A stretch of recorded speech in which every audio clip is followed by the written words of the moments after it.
Hey folks, I just wanted to give you an update on my experience over the last few days using an Apple Series 3 watch. If you remember from some previous videos I did, I was on an insurance program that provided me with this Garmin vívofit 4 at no cost when I signed up in order to track my fitness. And as you earn points, you'd get discounts and various other premium benefits. Obviously, it was for the benefit of the insurance company as well, because the more you exercise, the higher your activity level, the less likely you'd probably die. And so for your life insurance premiums, they would have to pay out less claims. So it's better to track your fitness and give you some kind of incentives to improve your health. Anyway, long story short, the vívofit 4 died. I mentioned in the previous videos that the backing case made of plastic, the screws were starting to create brittle plastic problems around the edges.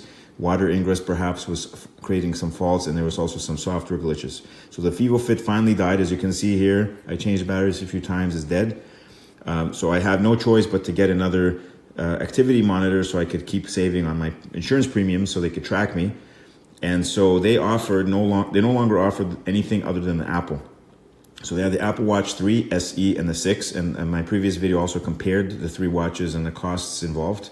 Just to summarize, the Series 3 was the cheapest. You just pay tax on it, and then a monthly charge of about $10 would be applied if you did nothing.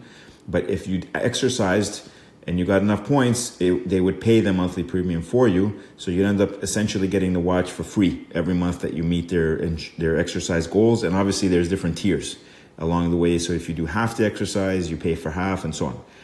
The SE and the Series 6 worked exactly the same, although there would be a little higher upfront cost for the the SE and the Series 6, only because the watches are more expensive. However, I was concerned that I wouldn't meet the minimum amount of points per month, and I didn't want to get stuck having to pay for an expensive watch if I didn't do that. So I opted for the Series 3. Plus, I've never had an Apple Watch before, so I figured let me get something basic and see if I like it and not spend a huge amount of money on it. And my other worry was the number of points that I need, because I had no idea how this calculated it. With the Garmin vívofit 4 it was easy. If I did 10,000 steps, I'd get 20 points. If I did 15,000 steps in a day, I'd get 30 points. And you need to get 500 a month in order to pay off the watch. So I didn't know how easily the step tracker would translate to the Apple Watch and whether you get the same points.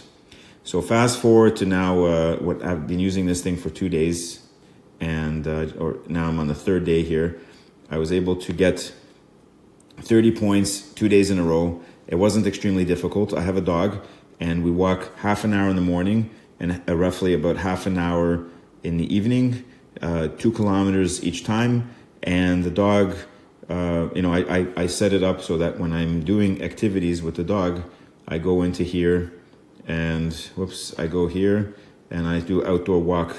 And so that's enough to start it counting, and it's able to then keep track of my steps and my distance and everything, okay? So essentially, that seems to be enough to give me at least 20 points a day, just walking the dog in the morning and the evening. I've got to do that every day pretty much. And the balance, which if I see that near the end of the day I'm still at 20 points in the app here, right, I'll go to here and I'll see that I'm only at 20 points. If I want to bump it up to 30, I will usually do an elliptical workout for maybe 10-15 minutes. So not a huge amount of work. 10-15 minutes, enough to watch a podcast, to listen, watch a short YouTube video and get the heart rate up a little bit, and that's enough to do it. So I'm pleasantly surprised that it didn't take a huge amount of extra effort to get even 20 to 30 points a day, which seems to be achievable with my lifestyle and the needs of my dog anyway. So I'm doing that regardless. So if you do 30 points a day, you really only have 5 days a week. That's already within a month, you can easily get over 500 points.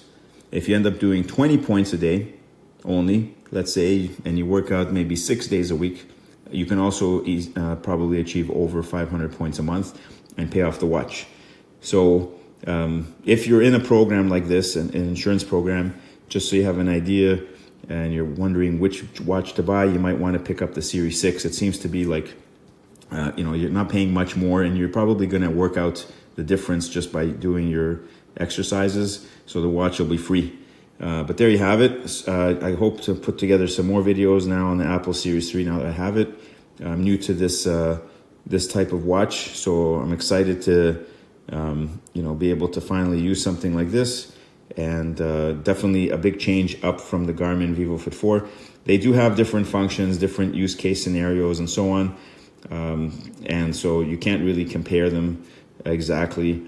One is a much more basic device, although the Garmin VivoFit 4 is about $99, less than half the price of the Apple Watch. In my case, because it's paid for, they're equivalent pretty much. So definitely the Apple Series 3 is a much better buy. However, if you're not in the Apple ecosystem, it may not be worth it to get the Apple Watch when you're in this insurance program. I still think it's a great watch either way. But for people who are on Android or maybe perhaps other programs, they might end up getting a different watch, maybe not even supplied by the insurance company at all. Something that's like a Garmin, other Garmin watch, maybe not the VivoFit 4, but some other watches. In any case, hope you enjoyed this video. Thanks again for watching, and I look forward to sharing more videos on this with you in the future. Bye for now.